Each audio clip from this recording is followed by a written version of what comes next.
Welcome friends. আচ্ছা ভাবুন তো, একবার হঠাৎ করে বাড়ির উপার্জনকারী সদস্য চাকরি চলে গেল, বা ব্যবসায় মন্দা শুরু হলো, বা করোনা কালের মতো একটা অস্বাভাবিক পরিস্থিতি সৃষ্টি হলো, বা পরিবারের কারুর গুরুতর অসুস্থতা দেখা দিল, আপনার ছোট্ট বাচ্চাটি হঠাৎ হসপিটালে ভর্তি করতে হলো, বা হঠাৎ করে ঘরের গুরুত্বপূর্ণ কোনো জিনিস যেমন রেফ্রিজারেটর, এসি খারাপ হয়ে গেল। এই অপ্রত্যাশিত ঘটনাগুলো যে কারোর জীবনেই ঘটতে পারে। আর ঠিক এমন মুহূর্তেই যদি হাতে আগে থেকে কিছু সঞ্চয় থাকে, তাহলে সেই আর্থিক চাপটা অনেকটাই সামলে ওঠা যায়। আজকের ভিডিওতে আমরা আলোচনা করব সেই আর্থিক সুরক্ষা কবচ, অর্থাৎ জরুরি তহবিল, এমার্জেন্সি ফান্ড। প্রশ্ন, জরুরি তহবিল কি? জরুরি তহবিল হলো একগুচ্ছ টাকা যা আমরা কোনো অগোচর আর্থিক সমস্যা বা দুর্ঘটনা মোকাবেলার জন্য আগে থেকেই আলাদা করে রেখে দেব। এটা আমাদের বিনিয়োগের পোর্টফোলিও নয়, এটা আমাদের আর্থিক জীবনের একটা মজবুত ভিত্তি। যেমনভাবে একটা অট্টালিকা নির্মাণের আগে তার ভিত শক্ত করতে হয়, ঠিক সেরকম আমাদের আর্থিক ভিত শক্ত করতেই এই জরুরি তহবিল গড়ে তোলা একান্ত প্রয়োজন। কেন এই জরুরি তহবিলটা ভীষণ গুরুত্বপূর্ণ? এই তহবিলটা কেন এতটা জরুরি? কারণ জীবনটা অনিশ্চিত। জীবনে কখন কোন দুর্ঘটনা, কখন কোন অসুখ, কোন মহামারী আসবে আপনি জানেন না, আমি জানি না।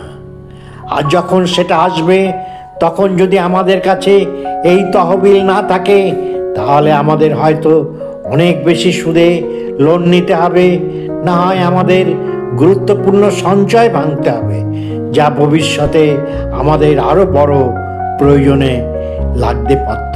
হয়তো আমাদের রিটায়ারমেন্টের জন্য যে টাকাটা জমিয়েছিলাম বা জমাচ্ছি, সেই টাকাটা ভাঙতে হবে।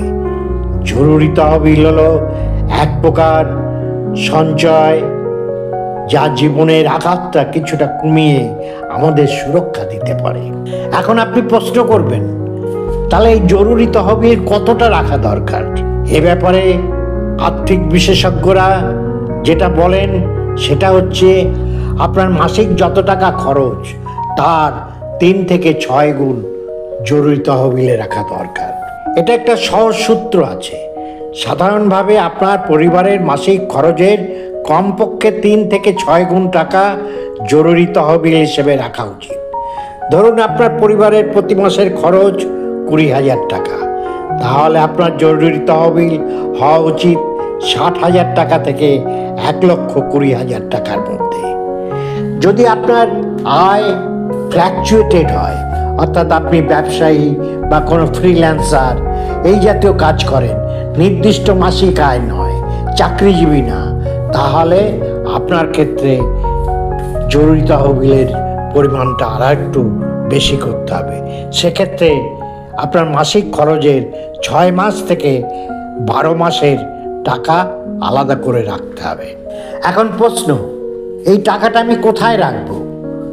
আমরা তো বিভিন্ন ফান্ডে টাকা সঞ্চয় করছি ভবিষ্যতের জন্যে, হয় রিটায়ারমেন্ট বেনিফিটের জন্যে, বৃদ্ধকালীন বয়সের জন্যে, অথবা বাড়ি করার জন্যে, অথবা মেয়ের বিয়ে, এডুকেশন, এসবের জন্য আমি বিভিন্ন খাতে সঞ্চয় করব।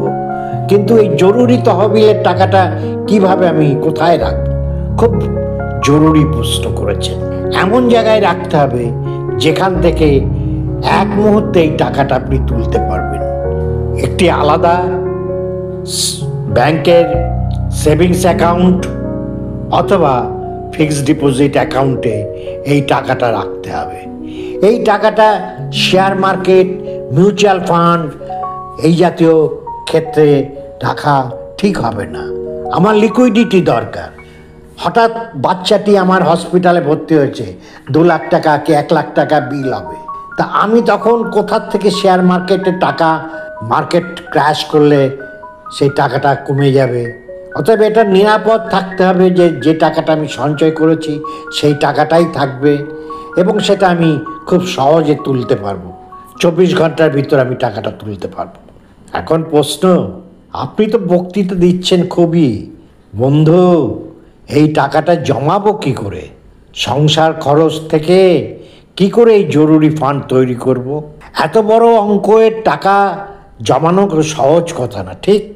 একটি ছোট্ট লক্ষ্য স্থির করুন। যেমন প্রথমে 10,000 টাকা জমার একটা পরিকল্পনা করুন। প্রতি মাসে আপনার আয়ের থেকে 200-500 টাকা ব্যাংকে রেকারিং ডিপোজিট করে 12 মাসের জন্য রাখুন। সেটা মেয়াদ পূর্ণ হলে সেটা ফিক্সড ডিপোজিট করে দিন। আবার একটা 500-1000 টাকার রেকারিং করুন। এইভাবে আপনার আয় থেকে কিছুটা অংশ আলাদা করে এই জরুরি তহবিলটা তৈরি করতে হবে। প্রতি মাসে আপনার আয়ের 5-10% এই তহবিলে জমা করুন। আপনার ব্যাংক অ্যাকাউন্টে স্ট্যান্ডিং ইনস্ট্রাকশন দিতে পারেন যাতে নির্দিষ্ট তারিখে আপনার স্যালারি হওয়া মাত্রই এই টাকাটা কেটে আলাদা করে দেবে। এই টাকা বাঁচিয়ে তারপর বাকি টাকা দিয়ে মাসের খরচ চালান। এবার আমরা শেষের অংশে চলে এসেছি বন্ধু। তাহলে বন্ধুরা, আর্থিক স্বাধীনতার যাত্রা শুরু হোক একটি মজবুত জরুরি তহবিল গড়ে তোলার মধ্য দিয়ে, যেখানে কোনো অনিশ্চয়তার অন্ধকার থাকবে না, কোনো কালবৈশাখী ঝড় এসে আমাদের লণ্ডভণ্ড করে দিতে পারবে না। এটা কোনো বিলাসিতা নয়, এটা প্রয়োজন।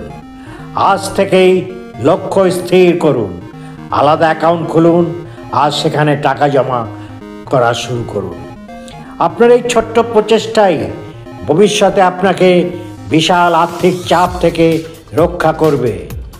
ভিডিওটা যদি ভালো লাগে দয়া করে লাইক করুন, শেয়ার করুন এবং চ্যানেলটা সাবস্ক্রাইব করুন, কারণ আমি নিয়মিত এরকম আর্থিক টিপসের শেয়ার করে থাকি। ধন্যবাদ।